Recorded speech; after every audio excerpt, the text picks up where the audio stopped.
2015 개정 교육과정에서는 비전이 창의융합형 인재 양성입니다. 창의융합형 인재가 키워드인 반면에 2022 개정 교육과정에서는 포용성과 창의성을 갖춘 주도적인 사람입니다. 그러면은 포용성이라는 이 키워드가 2015 개정 교육과정에선 융합형이라는 단어가 변경되었다라고 보시면 좋겠습니다. 그리고 주도성이 드러나서 결국은 포용성과 창의성을 갖춘 주도적인 사람, 이렇게 이해하시면 좋을 것 같습니다. 그리고 2015 개정 교육과정에서는 모든 학생이 인문, 사회, 과학기술에 대한 기초 소양 함양을 강조하는 반면에 2022 개정 교육과정에서는 모든 학생이 언어, 수리, 디지털 소양에 대한 기초 소양을 강조합니다. 2015에서는 인문, 사회, 과학기술이 강조되는 반면 2022에서는 언어와 수리, 특히 디지털 소양이 강조된다는 건 눈여겨보시면 좋겠습니다. 핵심 역량에도 약간의 변화가 있습니다. 2015 개정 교육과정에서는 6개 핵심 역량이 자기관리 역량, 지식 정보 처리 역량, 창의적 사고 역량, 심미적 감성 역량, 의사소통 역량, 공동체 역량, 이 6개로 구성되어져 있는데 2022 개정 교육과정에서도 6개의 역량이 그대로 유지가 되지만 5번째 역량인 의사소통 역량이 협력적 소통 역량으로 변경되었습니다. 또한 2015 개정 교육과정에서는 교과별 교과 역량을 제시하면서 역량 함량을 위한 성취 기준을 개발했습니다. 거기에서 일반화된 지식이나 핵심 개념, 내용 요소, 기능 등을 강조하는 반면에 2022 개정 교육과정에서는 교과 역량을 목표로 구체화하고 역량 함량을 위한 내용 체제를 개선하면서 핵심 아이디어 중심으로 적정화되었습니다. 2022 개정 교육과정에서는 핵심 아이디어가 키워드입니다. 그래서 개선하는 내용이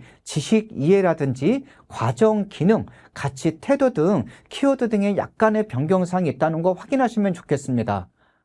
이러한 역량 함양을 강화하기 위해서 2015와 2022에서 각각 강조하는 것이 다릅니다. 2015 개정 교육과정에서는 연극 교육과 독서 교육을 활성화시키고 강조했습니다.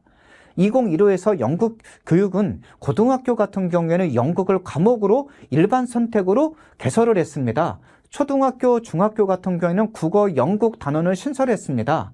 이러한 반면에 2022 개정 교육과정에서는 디지털 기초 소양, 자기주도성, 지속 가능성, 포용성과 시민성, 창의성과 혁신 등 미래 사회에서 요구되는 역량을 훨씬 더 강조하고 그것을 지향하고 있다는 특징이 있다는 거 기억하시면 좋겠습니다.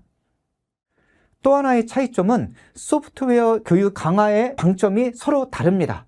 2015 개정 교육과정에서는 고등학교 기준으로 살펴봤을 때 정보 과목을 심화 선택에서 일반 선택으로 전환하면서 소프트웨어 중심으로 개편을 했습니다. 중학교 같은 경우에는 과학, 기술과정, 정보 교과를 신설했습니다. 초등학교는 교과나 실과 내용을 소프트웨어 기초 소양 교육으로 개편을 했습니다. 반면에 2022 개정 교육과정에서는 모든 교과 교육을 통한 디지털 기초 소양 함양을 목표로 합니다. 2022 개정 교육과정의 특징은 디지털 기초 소양이 모든 교과 교육에 녹아들어가 있다라고 보시면 좋겠습니다. 그래서 초등학교에서는 실과에다가 학교 자율시간 등을 활용해서 34시간 이상 편성하도록 되어져 있고, 중학교 같은 경우에는 정보과에다가 학교 자율시간 등을 활용해서 68시간 이상을 편성하도록 되어져 있습니다. 특히 고등학교에는 교과를 신설해서 다양한 진로 또는 융합선택 과목을 신설했다고 보시면 좋겠습니다.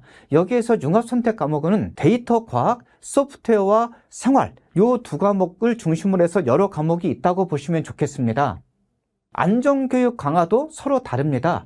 2015 개정 교육과정에서는 안전교과 또는 그와 관련된 단위가 신설된 반면에 2022 개정 교육과정에서는 체험 실습형 안전교육으로 개선이 되었습니다. 즉 2022 개정 교육과정은 체험하고 실습하는 안전교육이다, 이렇게 이해하시면 좋겠습니다. 범교과 학습 주제도 개선되었습니다. 2015 개정 교육과정은 10개 범교과 학습 주제로 재구조화한 반면에 2022 개정 교육과정에서도 이 10개 범교과 학습 주제가 현대로 유지가 되면서 초중등 교육법이 개정이 되면서 교육과정 역량 사전 협의하도록 관련 법이 개정이 되었다라고 보시면 좋겠습니다. 중요한 부분은 창의적 체험활동의 변경 사항입니다.